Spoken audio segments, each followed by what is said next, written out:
નમસ્કાર દોસ્તો, આપ જોયા છો સાઈ ગ્રુપ ઇન્ડિયા સંચાલિત નવસારી લાઈવ. સ્થાનિક સ્વરાજ્યની ચૂંટણીના હવે થોડાક દિવસો જ બાકી છે. મતગણતરીના હવે દિવસો ગણાઈ રહ્યા છે, આમ તો કહીએ કે કલાકો ગણાઈ રહ્યા છે. ત્યારે શહેરી વિસ્તારમાં તો માહોલ બરાબર જામ્યો છે, પણ ગ્રામીણ વિસ્તારમાં પણ તાલુકા પંચાયત, જિલ્લા પંચાયત બેઠકો માટે પણ ચૂંટણીનો જંગ છેડાઈ ગયો છે અને કેટલીક બેઠકોમાં અત્યારે ખૂબ મોટી રાજકીય ચર્ચા થઈ રહી છે અને એ બેઠકોમાં અત્યારે રસાકસીનો માહોલ જોવા રહ્યો છે. અને એવી જ એક બેઠક છે જલાલપુર તાલુકાની સિનમ ગ્રામ પંચાયતની. સિનમ તાલુકા પંચાયતની આ જે બેઠક છે, માફ કરજો, જે સિનમ ગ્રામ પંચાયત પણ સિનમ તાલુકા પંચાયત એનું નામ છે સિનમ, અને એમાં આજુબાજુના અનેક ગામો આવતા હોય છે. ત્યારે અહીંયા જે ઉમેદવારો છે એ ઉમેદવારો ભાજપ એટલે ભારતીય જનતા પાર્ટીની સામે એક અપક્ષ ઉમેદવારે પણ મોરચો માંડ્યો છે અને આ સમગ્ર બેઠક આખા તાલુકામાં ચર્ચામાં છે. અને કેમ ચર્ચામાં છે એ જાણવાની કોશિશ કરીશું. તો કેટલાક ગ્રામજનો અહીંયા ઉપસ્થિત છે, એમને ચોક્કસ જાણવાની કોશિશ કરીશું. નામ છે આપનું અને કેમ તમારી બેઠક બહુ ચર્ચામાં છે? અમારી બેઠક ચર્ચામાં એટલા માટે છે, અમે આ વિરોધ નોંધાવ્યો છે. ભાજપ સામે વિરોધ નથી અમારો, પરંતુ ભાજપ દ્વારા જે કોઈ ઉમેદવારોને ટિકિટ આપવામાં આવી છે એમના વિરોધ છે. કોને ટિકિટ આપી? તમે પૂર્વ ભાજપમાં હતા? હા, અમે ભાજપમાં જ હતા. અત્યારે હાલમાં જે છે તાલુકા પંચાયતના પ્રમુખ છે, એમણે એમના સાસુને ટિકિટ અપાવી છે. એના માટે અમે એક તો પરિવારવાદ આવી ગયો છે. જે ભાજપમાં હંમેશા અત્યાર સુધીમાં રેકોર્ડ છે, પરિવારવાદ ચલાવી રહેવામાં આવતો નથી. તો શું આ પરિવાર વિશે આગળ લોકો જાણ કરેલ નથી? ઉપલા ઉચ્ચ અધિકારીઓને એ લોકોએ અંધારામાં રાખ્યા છે. પરિવારવાદ ચલાવવામાં આવ્યો છે સાહેબ. પરિવારવાદ તો બધે ચાલે સાહેબ, ભાજપમાં ચાલે, કોંગ્રેસમાં ચાલે, એમાં ચાલે. એમાં શું થયું? તમે ભાજપના બધા ભાઈઓ છો ને, તો પરિવારવાદ કેમ? એ બેનને ટિકિટ આપી તો વાંધો શું? એ ભાઈએ છે ને કોઈને ગામમાં કે અમારા છીણમ છે, કડોલી છે, સિમર ગામ છે, કોઈ પણ જગ્યાએ કોઈને સેન્સ પ્રક્રિયામાં માટે જાણ કરી નથી, કોઈને પૂછવામાં આવ્યું નથી. એને સીધી એની પહેલાં એની સાસુનું નામ રજૂ કર્યું, ત્યાર પછી એની ભાભી છે એનું રજૂ કર્યું, ત્યાર પછી અમે કડોલીને એક બેન, સિમર ગામના બેન હતા, એનું અમે નામ રજૂ કર્યું. તો સેન્સ પ્રક્રિયામાં એમનું જ નામ કેમ આવે? ગામમાં બીજા કોઈ વ્યક્તિ છે જ નથી, બીજા કોઈ વ્યક્તિનું નામ આવવું જોઈએ ને અંદર. એમ ભાજપના જ બધા કાર્યકર્તા હોય તો એમણે કોઈને જણાવ્યું જ નથી. એને જણાવવાની જરૂર છે એને, કે ભાઈ ભાજપના કાર્યકર્તાને બધાને બોલાવી સેન્સ પ્રક્રિયા કરવામાં આવે, ગામમાં પૂછવામાં આવે કે ભાઈ તમારે કોઈ ઉમેદવારી નોંધાવી છે. એવું કેમ? ઘરનાને જ કેમ બધામાં મળે? તમે જેની વાત કરશો સંજયભાઈ તાલુકા પંચાયતના પ્રમુખ છે અત્યારે, અને એમના વાઈફને હવે ઘણીવાર એવું થાય કે ટિકિટ પહેલા આપણે બધા માંગતા હોય અને આપણને ટિકિટ ના મળે એટલે પછી એને મળી ગઈ એટલે આપણે વિરોધ કરીએ. એવો વિરોધ છે? કેમ વિરોધ છે? વિરોધનું કારણ શું? એમની સામે શું? એવો કોઈ વિરોધ છે જ નથી. એમણે કોઈ અમારે કોઈ જણાવવાનું હતું, કંઈ કશું જણાવ્યું જ નથી. એટલા માટે અમને વિરોધ છે એનો, કે પરિવારવાદ કરવાની જરૂર જ નથી. એમણે દરેક વ્યક્તિને ભેગા રાખવા હતા, ગામના બધાને ભેગા કરવા હતા, મિટિંગ કરવાની હતી. મિટિંગ કરીને પછી એમણે નિર્ણય લેવાનો હતો. એમણે તો કોઈ નિર્ણય લીધો જ નથી. જાતે જ નક્કી કરી નાખ્યું કે એમની સાસુની ટિકિટ આપવાની. કેવો છે માહોલ અત્યારે? માહોલ ભાજપ તરફીઓ છે અને અપક્ષ તરફીઓ બે માહોલ છે અત્યારે હાલમાં. કોણ જીતે તો તમે ઈચ્છો છો? અમે તો અમારી રીતે જો અમારો અપક્ષ જીતે એ જ ઈચ્છીએ ને અમે. સાહેબ અપક્ષ જીતે એવું ઈચ્છે છે? હા, એ તો બોલશે, પણ તમે એક વ્યક્તિ તરીકે, આ ગામના નાગરિક તરીકે શું ઈચ્છો છો? બેમાંથી કયા પક્ષે ચૂંટણી જીતવી જોઈએ? અપક્ષ જીતવી જોઈએ. કારણ કે હવે ભાજપ વાળા તો કઈ કામ કરતા નથી. આ સરપંચ સાહેબ પોતાનું મન માની કરે છે. કોઈને ગામમાં મિટિંગમાં બોલાવ્યા નથી, કઈ કીધું નથી કોઈને કે ભાઈ અમે આ ઉમેદવાર ઉભા રાખવાના છે.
મનમાની કરે છે એના નેતાઓ, એટલા માટે અહીં વિરોધ છે. ઉમેશભાઈ, તમને એટલા માટે પૂછીશ કે તમે પણ પક્ષમાં હતા, એ જ પક્ષમાં એ જ હાથે બધા તમે રમી ખાયા, અને હવે અત્યારે એની સામે બગના ફૂંકવાનું કારણ શું? એ વ્યક્તિને વિકાસના કામો નથી કર્યા કે એ વ્યક્તિને કેમ વિરોધ છે એમનો?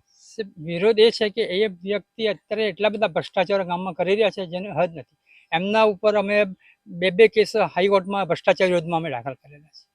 જો આવી વ્યક્તિ જો ને આગળ પ્રોત્સાહન આપવામાં આવશે તો ભવિષ્યમાં પક્ષનું શું થશે? ભવિષ્યમાં પક્ષને જ આ નુકસાન થવા શકે છે. ગમે ત્યાં દાદાગીરી કરે છે, 40-50 ટોળું લઈને અમારા ઘેરે આવે છે અમારા મારવા માટે. કોઈ ફેર પોલીસને લઈને આવી જાય કે ચાલો તમારા ગામ સભામાં આવવું જ પડશે, ન આવવું હોય તો તમે અમને લખીને આપી દો કે અમે હાજર નથી રહેવું. આવા ગુનાહિત કૃત્યો કરી રહ્યા છે. પ્લસ આ વ્યક્તિએ મારા ઉપર જ એમના પત્નીના નામે ખોટા આરોપો લગાવી છેડતીનો ખોટો કેસ દાખલ કરવામાં 354 જેવી કલમના લગાવવામાં આવેલી છે, જ્યારે એમણે ખુદ એમની પત્નીનું ટપ ફાડેલું છે ને મારા ઉપર હુમલો પણ કરેલો છે, મને માર પણ મારવામાં આવ્યો છે. ને જે તે દિવસે મને એ પણ ધમકી આપવા, જો હું એના પર વિરોધમાં ફરિયાદ દાખલ કરીશ તો મારા પર એટ્રોસિટી લખાવવાની એણે મને ધમકી આપી હતી. ને મારા પર તો છો મારા છોકરા ઉપર પણ એમણે એટ્રોસિટી લખાવવાની ધમકી આપી હતી મને. એટલે ઉમેશભાઈ, એવું થયું કે આ તો તમારા વિરુદ્ધ કેસ કર્યો એટલે તમે અત્યારે ચૂંટણી આવી એટલે બદલો લેવા નીકળી પડ્યા એવું? બદલાની સવાલ એ છે કે ભ્રષ્ટાચાર છે સાહેબ, એ દુનિયાભરના ભ્રષ્ટાચાર કરે. એના ભ્રષ્ટાચાર તો તમે બે કેસ હાઈકોર્ટમાં ભ્રષ્ટાચાર ત્યાંના નથી, 2015-16 થી ચાલુ છે. એમના નામે આવાસ પણ એમણે મંજૂર કરાવેલું છે, એમના પરિવારના નામે છે, ને કોઈ પણ આવાસ એમણે બનાવ્યા જ નથી સાહેબ. બનાવ્યા વગર એમણે પૈસા ઉચાપત કરેલી છે. હવે માણસ હોય તો આવાસ તો બનાવે ને, તો બનાવ્યા જ નથી સાહેબ, આવાસ બનાવ્યા જ નથી. ને ખોટા કોઈ હળપતિના જે આવાસ બનાવેલા હોય ત્યાં ફોટા મૂકીને એમને ગ્રાન્ટ લેવામાં આવેલી છે. એવા ઘણા બધા તપાસ કરશે ને ઘણી બધી નીકળશે ને. એ બાબતે મેં ઉચ્ચ સ્તરે ફરિયાદ પણ કરેલી છે. એની તપાસ પણ અત્યારે હાલમાં ગાંધીનગરથી આવેલી છે, એ ટીડીઓ પાસે, પણ ત્યાંથી હજુ લગભગ આજે વરસ દિવસ જેવું છે, કોઈ લોકો રિપોર્ટ અમને આપતા નથી તપાસના. ઉમેશભાઈ, લોકોનો કેવો વિરોધ? તમે તો વિરોધ કરો સમજ્યા કે એવું કે તમે બેની દુશ્મની હતી, તમે તો આજે મોકો મળ્યો ને ચોકો મારે એવું રાજકારણમાં એવું આવે, પણ લોકોનો કેવો માહોલ? લોકો એને કેવી રીતે સ્વીકારે છે? આ બધા ભ્રષ્ટાચાર લોકોને ખબર નથી? સાહેબ, બધાને ખબર છે, પરંતુ એક જાતને એને ડરનો માહોલ ઉભો કરી નાખ્યો છે. આજે એમને વિરોધમાં ગામ લોકો કોઈ પણ સામે આવવા તૈયાર નથી. એક જાતનો એને માહોલ એવો ડરનો ઉભો કરીને કોઈને પણ હોય તો તમારો કોઈ પણ કામ કરવા નહીં આવશે, તમને કોઈ પણ ખોટા કેસમાં ફસાવી દેવામાં આવશે. સત્તાનો એ દુરુપયોગ કરી રહ્યા છે. એ તો RSS ના કઈ સ્વયંસેવક છે અને કઈ બહુ બધી ભક્તિ કરે છે, અને આ બધું તમે એના ભ્રષ્ટાચાર આક્ષેપો લગાવો છો એને પૂછીશો? હા, ચોક્કસ પુરાવા છે ને તમારી પાસે? પુરાવા સાથે હું રજૂ કરીશ. એમણે જે એમની પત્નીનું ટપ ફાડેલું છે એનો પુરાવા હું સાહેબ આપી દઈશ. હું રસ્તા પર જતો હતો, મને એમણે રોક્યો છે, મારા ઉપર એમણે હુમલો કર્યો છે. એ તમામ વ્યક્તિગત સમજ્યા, પણ ભ્રષ્ટાચાર કર્યો છે. આ ભ્રષ્ટાચારના તમામ હું તમને ડોક્યુમેન્ટ આપવા માટે તૈયાર છું. શું લાગે છે તમને, આ પક્ષ ઉમેદવારને સામે પક્ષની આખી ટીમ ઉતરી જશે એટલે તમે ગામજનો મક્કમતાથી અને પક્ષને ટેકો આપવાના છે કે પછી? સાહેબ, આ તમારો પહેલો સવાલ જે છે એના કરતાં તમે જે ઉમેશભાઈને પહેલો સવાલ તમારો કે ભાજપ, તો સાહેબ હું મારી જાણ ખાતર અને આ ન્યૂઝ ચેનલ મારફત પબ્લિકને જણાવવા માંગુ કે ભાજપ પહેલા જનતા દળ હતી કે નહીં હતી જ? હા, તો સાહેબ હું જનતા દળથી, જનસંઘ હતું. જનતા દળ નોટ જનસંઘ, હું જનતા દળની વાત કરું છું. એ ભાજપનો પક્ષ, ત્યાર પછી આપણું ભાજપ અસ્તિત્વમાં આવ્યું.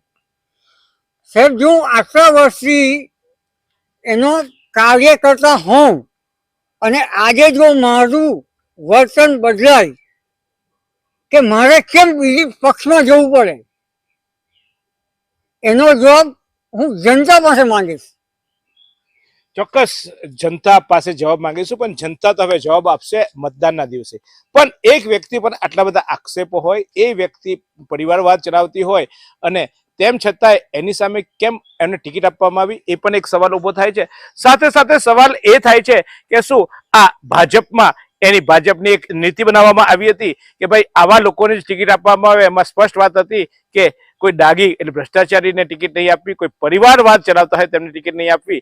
અને આજે એ ટિકિટ આપવાને કારણે ભાજપના જ લોકો, જેને ભાજપને ઊભું કરવા માટે લોહી પસીનો રેડ્યો છે, એ આજે ભાજપની સામે મોરચો માંડ્યો છે. આમ તો અનેક જગ્યાએ ટિકિટ આપ્યા બાદ ઉગ્ર વિરોધ કરવામાં આવે અને પછી એમને સમાવી લેવામાં આવે, પણ આ વિસ્તારમાં એ વિરોધને ચોક્કસ ટાળી શકાય નથી. એટલે કે ભાજપના જે ઉમેદવારો છે એની સામે એટલો બધો વિરોધ હતો કે કારણ કે બીજે તો એવું કહેવામાં આવે કે કોંગ્રેસના ઉમેદવારને પણ દાદ દબાણ આપીને અથવા તો કોઈ પણ રીતે એમના ફોર્મ ખેંચાઈ દેવામાં આવતા હોય છે, પરંતુ અહીંયા અપક્ષ ઉમેદવારે ફોર્મ નથી ખેંચ્યા અને ચૂંટણી લડવા માટે મક્કમ બન્યા છે. એનો અર્થ એ થાય છે કે લોકો આ ઉમેદવારથી એટલા બધા નાખુશ છે કે કોઈ પણ પ્રકારે, કારણ કે પૈસા આપીને પણ ફોર્મ ખેંચાવવામાં આવે, ધમકી આપીને પણ ફોર્મ ખેંચાવવામાં આવે, પણ અહીંયા કોઈ પણ દાબ દબાણ કે ધમકી વગર આ ઉમેદવાર જ્યારે મક્કમતાથી લડે છે ત્યારે ચોક્કસ વિચારવું રહ્યું કે ક્યાંક તો દારમાં કારું છે કે પછી આખી દાર કાઢી છે.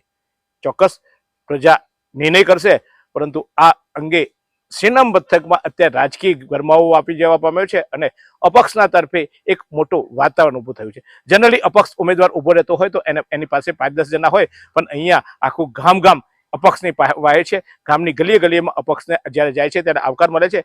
ત્યારે આ મુદ્દે ચોક્કસ ઉમેદવાર જે છે એ ઉમેદવાર જે મુખ્ય કેન્દ્રમાં છે એવા સંજયભાઈને પણ આપણે સવાલ પૂછીશું કે કેમ તમારા જ લોકો તમારી વિરુદ્ધ થયા, એમના સામે ભ્રષ્ટાચારના આક્ષેપો લાગ્યા છે. ચોક્કસ અમે એમની પાસે પણ સવાલ કરી જવાબ મેળવવાની કોશિશ કરીશું, કારણ કે આપણે છીએ જનતા અને જવાબ માંગવાનો આપણો અધિકાર છે. એટલે આપણે માંગીશું એમની પાસે પણ જવાબ કે કેમ આ ભ્રષ્ટાચાર તમારા પર આક્ષેપો છે અને એની હકીકત શું છે.